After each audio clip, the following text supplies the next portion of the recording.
16,100 कन्याओं ने जब ये कहा, हे मुरलीधर, हे वंशीधर, हे मेरे जीवन धन, अगर आप नहीं अपनाओगे तो संसार में भला हम 16,100 कन्याओं को कौन अपनाएगा। प्रभु द्वारकाधीश प्रभु ने सत्यभामा की तरफ देखा और सहज सुकृति को पूछा कि सत्यभामा क्या करना चाहिए।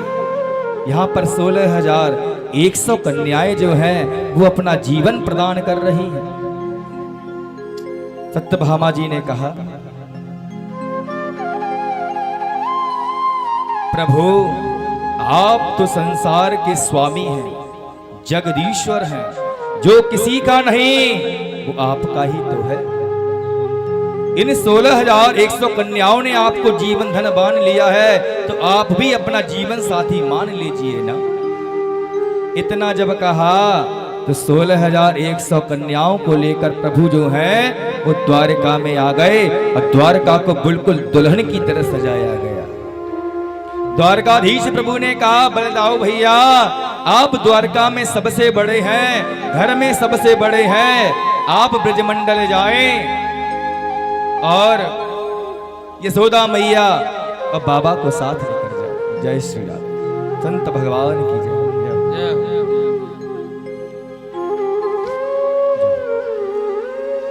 जब ये कहा तो बलदाऊ भैया ब्रजमंडल आते हैं सभी गोपियों के लिए, नंद बाबा यशोदा के लिए, और देवकी वसुदेव को साथ में लेकर जब आते हैं ब्रजमंडल में तो सभी को बड़ा ही आनंद आता है।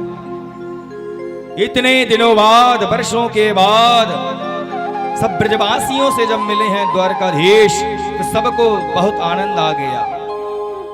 16,100 कन्याओं के साथ भगवान ने एक मुहूर्त में ही विवाह करने का मन बनाया और ब्रह्मा को बुलाया। विश्वकर्मा से कहा, विश्वकर्मा एक विशाल गौशाला की, यज्ञशाला की व्यवस्था करो जहां पर 16,108 हवन कुंड बनाए जाए।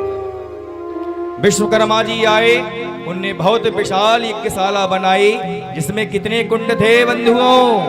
16,108 कुंड थे, हवन कुंड। प्रत्येक हवन कुंड पर एक एक कन्या को बिठाया गया। द्वारकाधीश प्रभु ने भी उतने ही रूप धारण कर लिए। कितने रूप धारण करे? जितनी कन्याएं उतने ही वर बन गए, उतनी ही कन्याएं उतने ही वर। उतने पंडित जी कहां से लेकर आए? 16,108। कौन से पंडित जी को बुलाया जाए? मन में विचार किया, जिन्होंने बाल अवस्था में विवाह किया था वही पंडित जी विधि विधान अच्छा जानते हैं। उनको बुलाया गया ब्रह्मा जी के लिए। ब्रह्मा जी अब आपके लिए विवाह करना है। ब्रह्मा जी ने कहा, करा तो था बहुत पहले, अब फिर से प्रभु? द्वारकाधीश मुस्कुराए, अब कर दो, उसके बाद नहीं बुलाएंगे। कहां है कन्या? ये सब कन्याएं बैठी तो हैं, इतनी कन्याएं, प्रभु एक साथ विवाह? हाँ भाई ब्रह्मा, एक साथ में विवाह करना है। तो ब्रह्मा जी ने अपने रूप भी कितने बना लिए? जितनी कन्याएं थी उतने ही रूप बना लिए।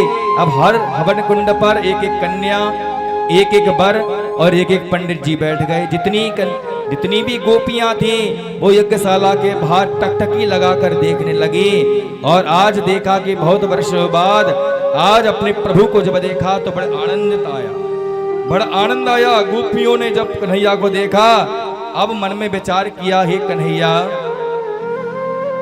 तेरी परसों तो बहुत बरसों की है, लेकिन अब पुनः ब्रजमंडल में नहीं जाना है। यज्ञशाला के बाहर भगवान को देखते देखते ही सब गोपियों ने क्या किया?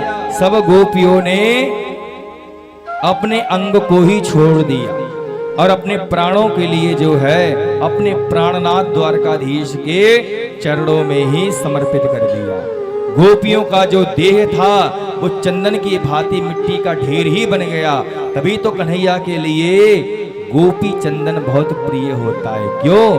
क्योंकि द्वारका में कन्हैया को, द्वारकाधीश को देखते देखते इतने प्रेम में वह गई कि अपने प्राणों के लिए अपने प्राणनाथ द्वारकाधीश के चरणों में समर्पित कर दिया। और उनका जो देह है वो मिट्टी के भांति वहां पर ही मिट्टी का ढेर बन गया, मानो गोपी चंदन ही बन गया। इसे कहते हैं प्रेम। एक बार किया, जीवन पर्यंत किसी की तरफ देखा तक नहीं, और उसी के प्रेम में खुद को समर्पित कर दिया। गोपियों ने अपने प्राण द्वारकाधीश के चरणों में समर्पित करे, और उनका जो देह थी, मृतदेह जो थी, वह चंदन की भांति गोपी चंदन ही बन गया। बोल गोपी वल्लभ भगवान की जय। गोपियों की तरह प्रेम कोई द्वारकाधीश को कर ही नहीं सकता। भगवान के जो इस प्रकार पूरे 16,108 विवाह वेद विधि के द्वारा ब्रह्मा जी ने संपन्न कराए। वो द्वारकाधीश की